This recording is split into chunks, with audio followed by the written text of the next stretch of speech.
एक बार की बात है, ज़फ़ारिया नाम के एक शांत और सुंदर राज्य में एक दयालु और समझदार राजकुमारी रहती थी, प्रिंसेस ज़ारा।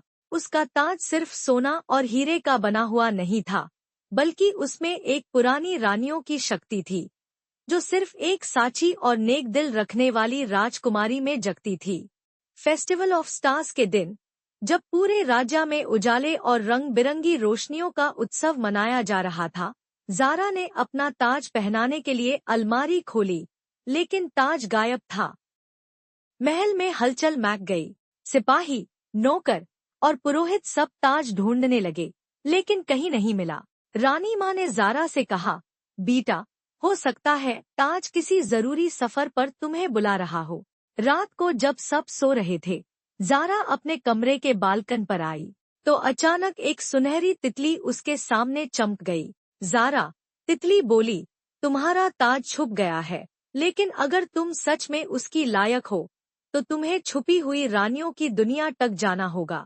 ज़ारा हैरान थी, लेकिन उसने हिम्मत की। तितली के पीछे चलते हुए वो एक जादू भरे द्वार के पास पहुंची। एक पुरानी रानी का दरवाजा जो सिर्फ सच्चे दिल से ही खुलता था। द्वार के पार एक अलग ही दुनिया थी। सुंदर तारे, चमकते पेड़ और आसमां में तैरती हुई रानियों के महल। वहां उसे एक पुरानी रानी की रूह मिली, जिसका नाम था रानी एलिरा। एलिरा ने कहा, ज़ारा, तुम्हारा ताज इस दुनिया में है, लेकिन आयसी सिर्फ वो पा सकता है जो दूसरों के लिए बिना किसी लालच के कुछ करे।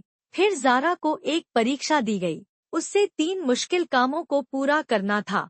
एक अंधे पक्षी को रास्ता दिखाना, एक रोटी भूल चुकी यादाश्त वाली परी को उसका नाम याद दिलाना, और एक नफरत से भरे जिन को प्यार का एहसास दिलाना। ज़ारा ने सब काम बिना गुस्से, बिना दार के पूरे किए। उसने सबको प्यार, सब्र और दया से देखा। जैसे ही उसने तीसरा काम पूरा किया, आसमान से एक रोशनी उतरी और उसमें था उसका खोया हुआ ताज। रानी एलिरा मुस्कुराई और बोली, ज़ारा, तुमने दिखा दिया कि एक सच्चा राजकुमारी का ताज सिर्फ सर पे नहीं, दिल में होता है। ताज अब और भी ज्यादा चमक रहा था, क्योंकि उसमें ज़ारा के नेक काम की रोशनी थी। जब ज़ारा वापस अपने महल आई, कोई नहीं जानता था कि वो एक छुपी हुई दुनिया में जा चुकी थी। लेकिन उसकी मुस्कान, उसका व्यवहार और उसकी आंखों का नूर सब कुछ कह रहा था। ज़ारा अब सिर्फ एक राजकुमारी नहीं, एक असली रानी बन चुकी थी।